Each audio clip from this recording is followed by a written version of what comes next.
Captain Marcus Chen gripped the control yoke as his scout ship shuddered violently around him. Warning lights bathed the cockpit in angry red, and the quantum drive emitted a high-pitched whine that made his teeth ache. Status report. He ordered the ship's computer, his voice steady despite the growing note of dread in his stomach. Catastrophic quantum drive failure, the synthetic voice responded. Cubant systems compromised. Power fluctuations detected in all major systems. Emergency landing protocols initiated. Marcus scanned the navigation display, his hopes sinking. The nearest Commonwealth outpost was 17 light-years away. His emergency beacon would take months to reach them, if it penetrated the unusual electromagnetic field of this sector at all.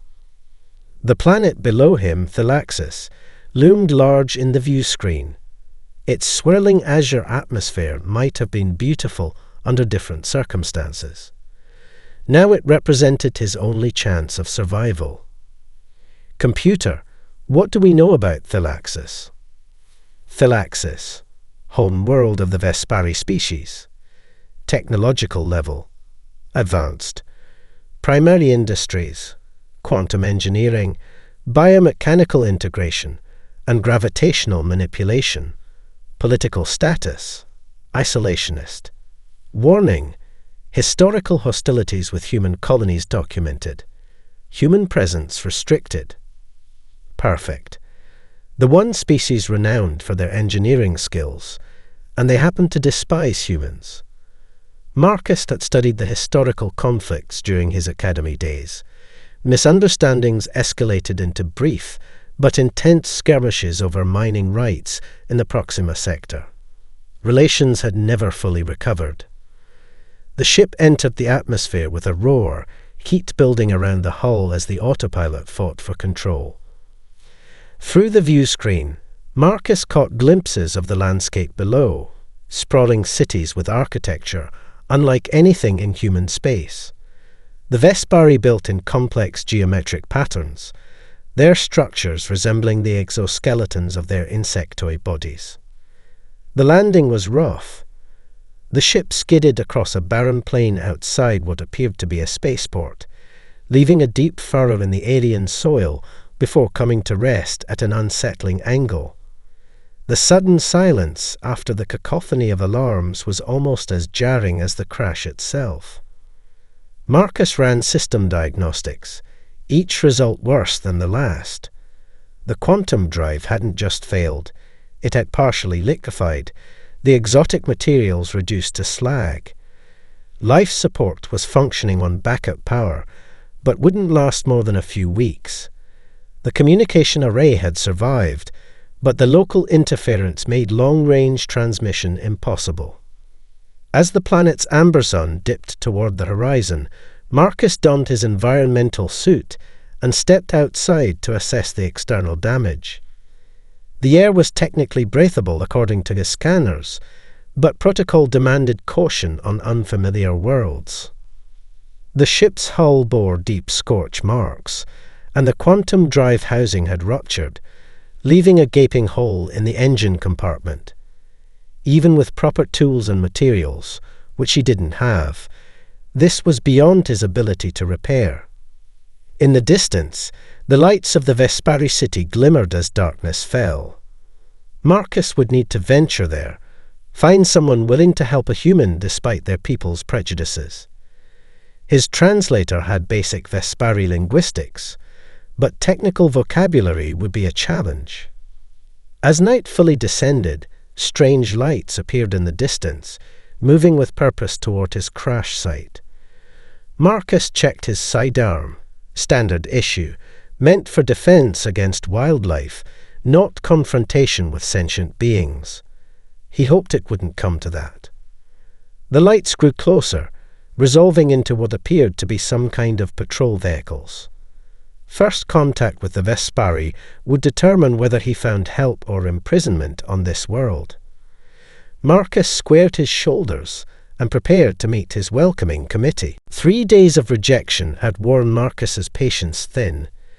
He stood outside the 17th repair facility in a sprawling Vespari spaceport, the door still vibrating from being slammed in his face. "Your currency is acceptable, human," the facility owner had chittered through his translator. "Your presence is not." Marcus consulted his makeshift map of the city, augmented with notes from his increasingly desperate search. His environmental suit marked him as an outsider, though the air had proven safe enough for brief exposure. The Vespari moved around him in wide berths, their segmented limbs carrying them with unsettling grace across the polished stone pathways. The eastern district remained unexplored. His translator had picked up mentions of unregulated enterprises in that direction, a diplomatic way of saying black market. At this point, Marcus had little choice. The buildings grew less uniform as he ventured east, the perfect geometric patterns giving way to hodgepodge structures that showed signs of improvisation. The gleaming metal surfaces became duller, marred with patches and welds. Here, the Vespari themselves looked different too, more individualistic modifications to their exoskeletons, colourful markings that stood apart from the uniform silver blue of the city centre. As the second sun began to set, casting lone purple shadows across the district, Marcus spotted a small structure nestled between two towering rock formations at the city's edge. Unlike the other buildings, this one bore symbols from a dozen different species. Most surprisingly, he recognized the stylized insignia of the Commonwealth fleet, partially obscured by newer markings.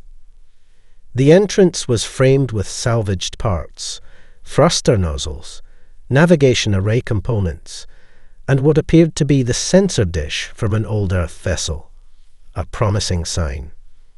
A chime sounded as Marcus pushed through the door. The interior was a chaotic wonderland of technology, workbenches crowded with components, diagnostic equipment humming softly, and suspended light panels illuminating ongoing projects.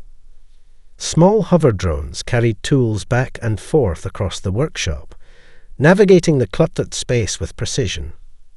"Close for the cycle," came a voice from behind a partially disassembled engine housing. "Return tomorrow." "My ship won't last until tomorrow," Marcus replied, standing his ground. "I need repairs now. I can pay." A figure emerged from behind the engine, a Vespari female, judging by the more slender profile of her exoskeleton. Unlike others he'd encountered, her carapace bore striking violet markings in intricate patterns. Several sections appeared augmented with cybernetic attachments that seemed to serve no obvious practical purpose. She studied him with compound eyes that reflected the workshop lights like faceted amethysts. Her antennae twitched forward, curiosity rather than hostility. "A human," she said, her translation device producing smoother speech than most he'd encountered. "Unusual. Your kind rarely visits Thalaxis." "Not by choice," Marcus explained. "Emergency landing. Quantum drive failure." Without asking permission, she approached and ran a scanner over his environmental suit, examining the readings with a tilt of her head. "Show me your ship's schematics," she said, gesturing to a holographic projector on a nearby workbench. Marcus transferred the data from his portable device. The three-dimensional model of his scout ship rotated in the air, between them, damaged sections highlighted in red. She manipulated the image with deft movements of her upper limbs, zooming in on the quantum drive. Interesting design, more elegant than standard Commonwealth configurations. Her antenna twitched again. "I am Zara." "Marcus Chen," he replied, hope flickering for the first time in days.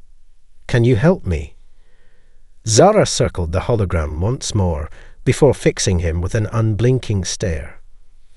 "I can fix this," she said, a strange harmonics in her voice suggesting amusement. "But such unique materials come at a unique price. I require a favor in return, one that only a human can provide. Follow me, Zara said, her segmented limbs making soft clicking sounds against the workshop floor. She moved toward the back wall, past benches crowded with half-finished projects and diagnostic equipment Marcus didn't recognize. She pressed her upper limb against what appeared to be a solid wall. A seam appeared, widening into a doorway that revealed a hidden chamber beyond. Few outsiders have seen this, she explained, mandibles shifting in what Marcus had begun to recognize as hesitation. Fewer still have lived to speak of it afterward. Despite the implied threat, Marcus followed her through the doorway. The room beyond stole his breath away. Unlike the cluttered workshop, this space was meticulously organized. Shelves lined the walls, holding data crystals that glowed with faint internal light. Physical books, actual paper books, occupied a climate-controlled case. Most surprising were the holographic displays cycling through images of diverse species, cultural artifacts, and star charts from across the galaxy. "What is all this?" Marcus asked, approaching a display showing what appeared to be an ancient human settlement. "What the Vespari Council would call treason, I call essential research," Zara replied, her translator giving a sardonic tone to her words. She manipulated a control panel, and the images shifted to show historical footage of first contact between humans and Vespari decades ago. "Our official histories claim humans attacked without provocation," she continued. "They claim your species cannot be trusted because you act without logic, without predictable patterns." Her compound eyes fixed on him. "Is this true?" Marcus watched the footage, recognizing the diplomatic mission that had gone catastrophically wrong. No, there were misunderstandings on both sides. Cultural differences that escalated. Zara's antennae twitched in what might have been satisfaction. "This is my theory as well. The Council systematically erases or distorts information about humans and other species they deem threatening. They fear what they cannot predict." She gestured around the room. "I've collected what fragments I could, but my knowledge remains incomplete. This is the favor I require, Marcus Chen. I want your stories, human history, art, literature, and science, directly from a primary source." Marcus considered her request. "You want me to be your informant?" "I want you to be my teacher," she corrected. "In return, I will repair your ship with materials few on Thalaxis could access." A small drone zipped into the chamber, emitting a series of urgent beeps. Zara's posture stiffened. "Surveillance sweep," she explained, hurriedly ushering Marcus back toward the workshop. "The authorities frequently scan for unauthorized technology signatures. Your presence here is problematic." As they returned to the main area, Marcus noticed security drones passing by outside, their sensors sweeping the district. "How dangerous is this arrangement for you?" he asked. Zara's mandibles clicked softly. If discovered collaborating with a human sharing restricted technology, exile would be the merciful option. She approached a workbench and unfolded a complex set of tools. "I'll begin preliminary diagnostics on your drive specifications. Tonight, you'll access your ship's database. Our exchange begins then." As darkness fell over the district, Marcus returned to his damaged vessel with new purpose. He activated the secure data terminal, bypassing power restrictions to access the cultural archives. The ship's computer warned of power consumption, but he overrode it. If knowledge was the price for his freedom from this planet, then knowledge she would have, though he wondered what other consequences their exchange might bring. As he compiled the data, he glanced nervously at the alien moons hanging low in the sky, aware that their unauthorized collaboration had already begun a countdown of sorts. The question was, would his ship be repaired before discovery, or had he just traded one form of stranding for another? 5 days into their arrangement, Marcus and Zara had established a rhythm. By day, she disassembled the damaged quantum drive, her multiple limbs working with precision human engineers could only envy. By night, they sat in her hidden chamber, where Marcus shared Earth's history through interactive files from his ship's database. Your species fought 3 global wars before reaching space. Zara asked, compound eyes reflecting the holographic battle scenes from World War II. Yet you survived. Fascinating. We nearly didn't, Marcus replied, scrolling through the aftermath footage. It taught us hard lessons about cooperation. Zara's antennae twitched thoughtfully. The Council teaches that human unpredictability makes you dangerous. They never mention it might also be your strength. Marcus had begun to enjoy these exchanges. Zara absorbed information with remarkable speed, making connections between human developments and Vespari equivalents he would never have considered. Their intellectual rapport made the next day's setback all the more jarring. Zara's antennae suddenly flattened against her head as she examined a critical component under her diagnostic array. The quantum stabilization matrix, the heart of the drive system, had been reduced to crystalline fragments. This is beyond repair, she said, mandibles kicking in agitation. Without it, the drive will never achieve quantum resonance. Marcus felt his hopes crumbling. Can you fabricate a replacement? Not here. My equipment is advanced, but quantum matrices require molecular precision only available at the Central Engineering Archive. She projected a hologram of an imposing structure carved into a mountainside at the city's edge. All critical Vespari technology is developed and controlled there.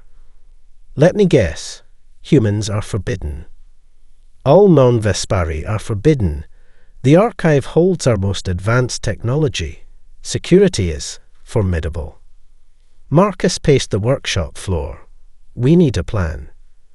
That evening, instead of history lessons, Marcus introduced Zara to human games of strategy, chess, go poker.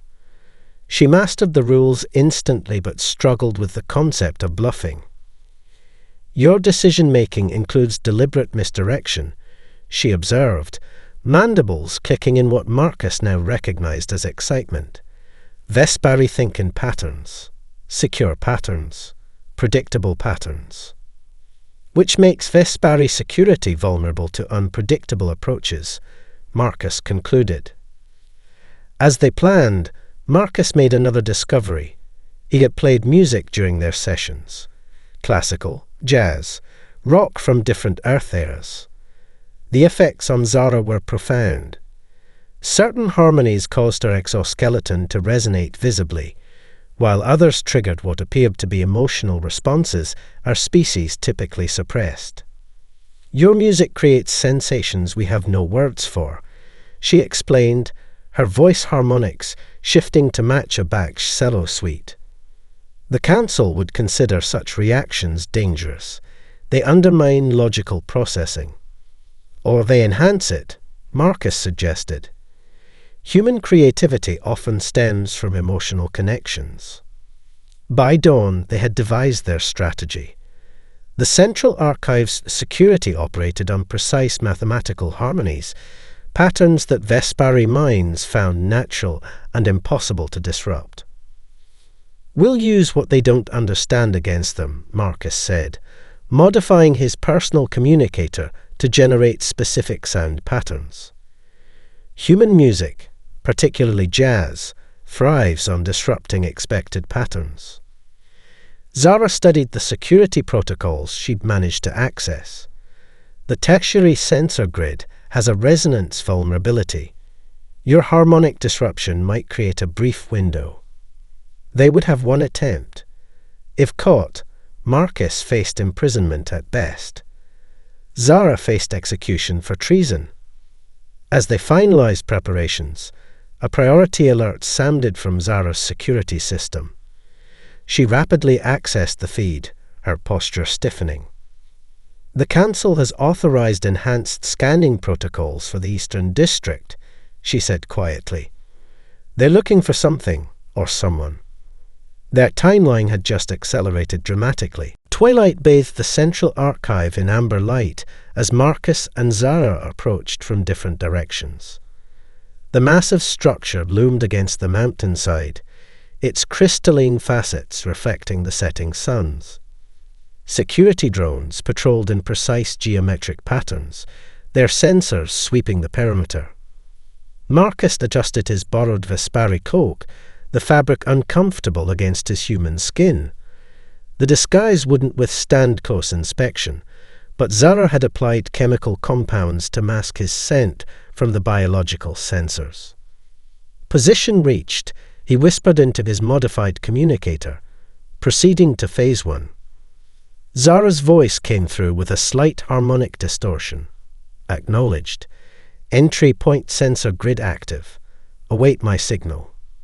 Marcus removed a small device from his pocket, a sand generator he'd constructed from components salvaged from his ship's entertainment system. The technology was primitive by Vespari standards, but its purpose was anything but conventional. Across the plaza, Zara approached the archive's tertiary maintenance entrance, her violet markings temporarily masked with pigment to match standard maintenance staff. She inserted an access chip into the security terminal, her antennae twitching nervously as the system processed her false credentials. "Now," she transmitted. Marcus activated the device. To human ears, the resulting sound was merely an unusual jazz progression, complex, syncopated, deliberately unpredictable. To Vespari security systems, calibrated to detect mathematical patterns, it was the equivalent of sensory overload. The effect was immediate. The nearest sensor nodes flickered, their scanning patterns becoming erratic as they attempted to isolate the source of the disruption. Marcus moved quickly, staying within the expanding field of harmonic confusion. Inside the maintenance corridor, Zara worked swiftly to disable the secondary systems. "You have 4 minutes before adaptive protocols engage," she warned. The interior of the archive was a marvel of Vespari engineering. Vast chambers lined with technological relics and prototype devices. Under different circumstances, Marcus would have been fascinated. Now, he focused solely on following the route they had memorized to the fabrication center. "Security patrol approaching," Zara warned. Implementing diversion. She activated a series of maintenance requests in distant sections of the facility, drawing attention away from their position. The Vespari guards responded predictably, following established protocols for resource allocation. The fabrication center was eerily quiet when they reached it. Machines hummed softly, ready to construct nearly anything from atomic components. Zara transferred the quantum matrix specifications from her portable device. "Beginning fabrication sequence," she announced, her limbs dancing across the control interface. Estimated completion, 3 minutes. Marcus positioned himself near the entrance, monitoring security movements on a borrowed scanner. "We've got company. Administrative staff approaching this section." "Unavoidable delay," Zara replied, her voice tight. "The matrix requires precise molecular alignment." Marcus recalled their discussions on Vespari social hierarchies. "I have an idea. Keep working." When the administrator appeared, a high-ranking Vespari with gold-flecked exoskeleton, Marcus stepped forward and spoke in deliberately formal Vespari language patterns. "Honored Administrator, the Priority 7 protocol, initiated by Science Division, requires immediate verification." The words were nonsensical, but delivered with absolute confidence. The administrator hesitated, compound eyes shifting between Marcus's disguised form and the active fabrication equipment. Vespari society prized adherence to protocol above all else, and admitting ignorance of an official procedure was deeply shameful. Verification. Proceedings may continue. The administrator finally responded, backing away slowly. As soon as the Vespari disappeared down the corridor, Zara extracted the completed matrix, a crystalline structure that pulsed with subtle energy. "Impressive improvisation," she said, carefully securing the component. "The exit will be considerably more difficult." Their escape route was cut off by a sudden security alert. Archive administrators had detected the unauthorized fabrication. As warning signals echoed through the facility, they were forced to take a maintenance shaft toward the lower levels. Alternative exit through geological research sector. Zara directed, her pace quickening. They had almost reached it when a security drone spotted them, its identification beam flashing over Zara's form. Her disguise held, but when the beam reached Marcus, alarms blared throughout the facility. Human biosignature detected. Security breach in Section 12. Run! Zara grabbed Marcus's arm, pulling him into a narrow maintenance tunnel as security drones converged on their position. The precious quantum matrix was clutched protectively against her thorax. They raced through the dimly lit passages, the sound of pursuit echoing behind them. At an intersection, Zara hesitated briefly before choosing the left tunnel. Geological research maintains an external access point for field expeditions, she explained between quick breaths. A security barrier dropped ahead of them, nearly catching Marcus as he slid beneath it. Zara manipulated the control panel, her limbs moving faster than Marcus could follow. "They're implementing lockdown protocols," she said. "My override codes are being rejected." Marcus scanned their surroundings, noticing a secondary power conduit running along the ceiling. "Can you access the emergency systems?" A controlled power fluctuation might reset the security grid. Zara's compound eyes gleamed with understanding. Adaptive thinking. Yes. While she worked on the power systems, Marcus prepared his sound disruptor for one final use. The device was overheating, its components not designed for prolonged operation. A loud hum preceded the momentary darkness as Zara triggered the power fluctuation. When emergency lighting activated, all barriers in their section had reset to open position. "We have 45 seconds, she warned. They burst through the geological research lab, startling two Vespari scientists who froze in surprise. The external doors were ahead, leading to a research platform carved into the mountainside. As they reached the doors, a security drone dropped from a ceiling port, its immobilizing field activating with a crackle of energy. Marcus shoved Zara forward, taking the brunt of the field. His muscles seized as the paralyzing effect washed over him. Zara turned back, her mandibles clicking in distress. Instead of continuing to safety, she extended a specialized tool from her utility belt and fired a precision electromagnetic pulse at the drone. The security device sputtered and fell, its systems temporarily disabled. "You risked capture," Marcus observed as sensation returned to his limbs. "Unexpected reciprocity," she replied, helping him through the doors. The mountain air was thin as they emerged onto the research platform. Far below, the lights of the city spread across the valley floor. Behind them, security forces were regrouping. There, Zara pointed to a research transport pad.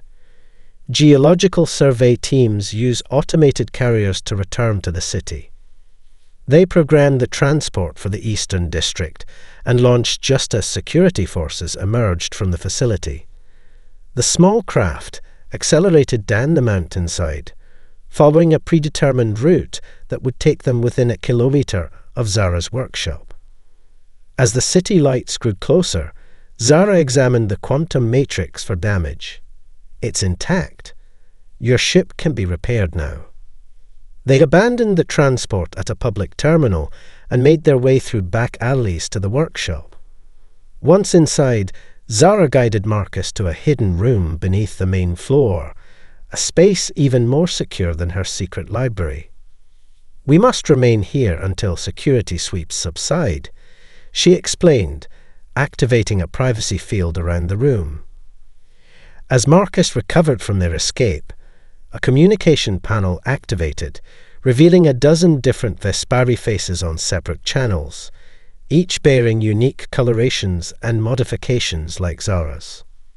"My network," she explained. "Scientists, historians, engineers, all questioning the Council's isolation policies." One by one, the Vespari introduced themselves, their curiosity about humans evident in their posture and harmonics. "Is it true humans use disagreement productively?" asked one with silver-streaked antennae. "Our society values consensus above all else, yet we have stagnated." "Tell us about human debate," requested another. "How do you challenge ideas without causing social disruption?" As Marcus began explaining human concepts of constructive criticism and the scientific method, he realized that the favor Zara had requested, knowledge exchange, went far deeper than he had initially understood. This wasn't just about repairing his ship anymore. 3 days after the archive heist, the quantum matrix had been successfully integrated into Marcus's ship. The drive hummed with renewed energy during preliminary tests, but full repairs remained incomplete. Zara worked tirelessly, her multiple limbs in constant motion as she reconnected the complex systems. 2 more days, she estimated, her antennae twitching with satisfaction. The calibration sequence is proceeding optimally. Marcus nodded, though concern clouded his expression. Security patrols have increased. They've deployed scanning technology I haven't seen before. The workshop's security monitors confirmed his observation. Strange energy signatures swept through the Eastern District, methodically searching building by building. New prototype scanners, Zara explained, mandibles clicking nervously. Designed to detect non-Vespari biological signatures through standard shielding. A priority alert chimed from Zara's communication array. One of her network contacts appeared on the screen, their posture indicating extreme distress. "The High Council knows," the Vespari scientist reported. "Someone has informed them about your collaboration. They've dispatched enforcers to the Eastern District with specific authorization to search for human biosignatures." Marcus and Zara exchanged glances. With repairs still incomplete, they faced an impossible choice. Attempt immediate departure with an unreliable ship, or risk capture by remaining. "How soon until they reach this sector?" Marcus asked. "Dawn at their current pace," the scientist replied before the transmission abruptly ended. Through the night, they accelerated repairs, focusing on essential systems while abandoning non-critical functions. As the first light of dawn painted the workshop walls, the ship was operational but untested.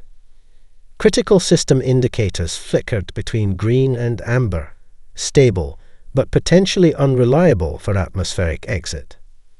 Zara's exterior sensors triggered. Council enforcers have established a perimeter around this block. They're preparing for a coordinated search. Marcus studied the security feed, observing the methodical deployment of the enforcers. Their movements followed precise, predictable patterns, textbook Vespari military doctrine. A solution formed in his mind, one that seemed completely illogical by Vespari standards. "We need to invite them inside," he said. Zara's compound eyes fixed on him with apparent confusion. "Explain." "Vespari society is built on protocols and traditions," Marcus said. "There's an ancient rite I read about in your historical archives, the rite of technological assessment. No Vespari can refuse it." Understanding dawned in Zara's posture. The crafter's appeal, not invoked in generations, but still enshrined in law.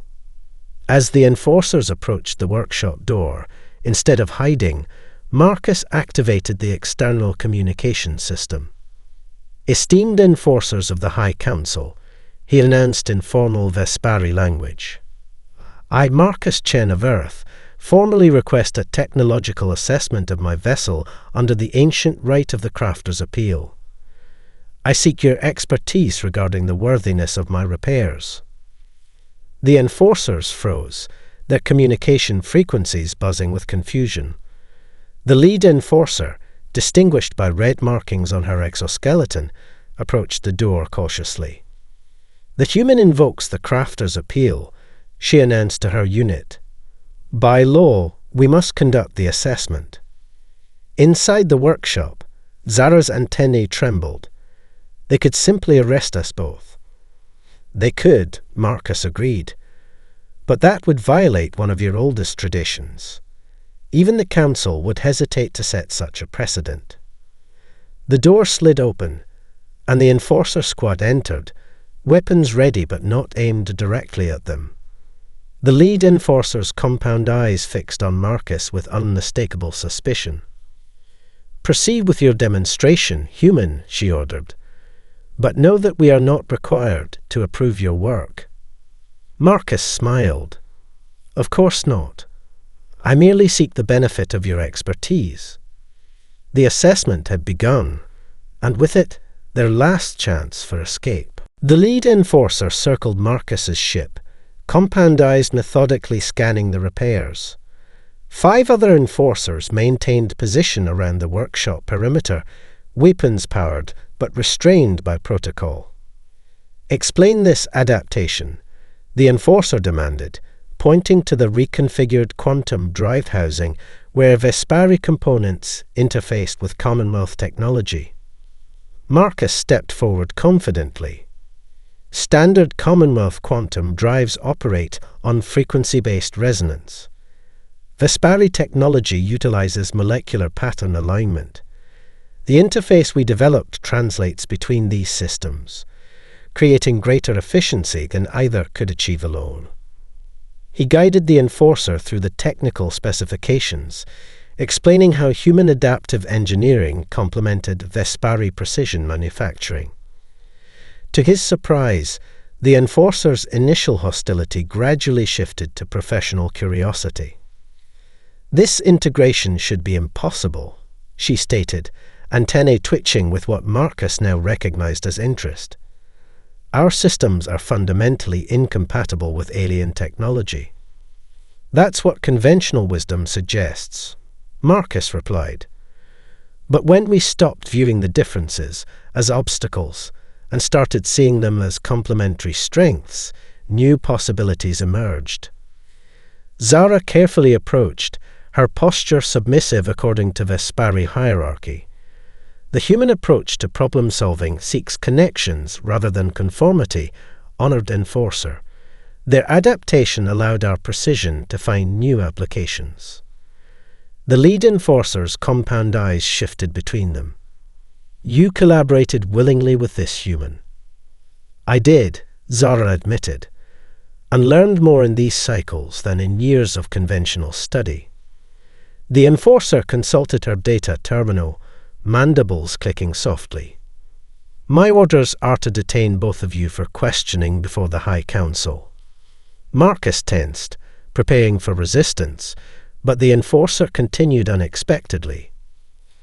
"However, the crafter's appeal requires full assessment before any other action. This will take precisely 1 planetary cycle to complete properly." Her voice dropped to a lower harmonic. "My unit will return tomorrow at dawn. I suggest your departure occurs before then." With that cryptic statement, she signaled her squad to withdraw. As the door sealed behind them, Marcus and Zara exchanged looks of disbelief. Did she just give us time to escape? Yes, Zara confirmed, immediately resuming work on the final calibrations. Not all Vespari agree with the Council's isolationist policies. Change is spreading, however, slowly. Through the night, they worked feverishly to complete the repairs. As first light approached, the quantum drive hummed with stable energy, all indicators glowing solid green. It's ready, Zara announced. But the moment had become more complex than a simple departure. Marcus activated his ship's database interface, selecting cultural and scientific files carefully curated over their time together. This database is designed to introduce human concepts without overwhelming Vespari sensibilities, he explained, transferring it to Zara's network. A foundation for further exchange. In return, Zara provided a data crystal containing Vespari engineering principles. This will revolutionize Commonwealth ship design. A fair exchange, I believe. As Marcus prepared for departure, an unexpected visitor arrived, the archive administrator they had encountered during their heist, now without security escorts. The Enforcer commander contacted me, the administrator explained. I come with questions, not accusations. After a brief but intense discussion, the administrator proposed something unprecedented. An official, though discreet, cultural exchange program. The Council remained opposed to open contact, but change was inevitable now that the knowledge barrier had been breached. As Marcus's ship rose through Thalaxis' atmosphere, his communication system received a final message from Zara.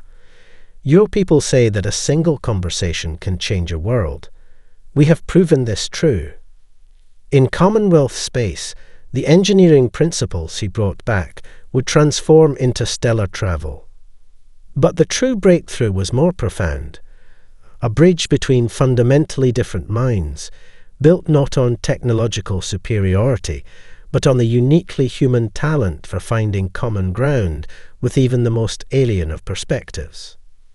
Sometimes, Marcus reflected as the stars stretched before him. The most valuable favor you can grant is simply to share how you see the universe.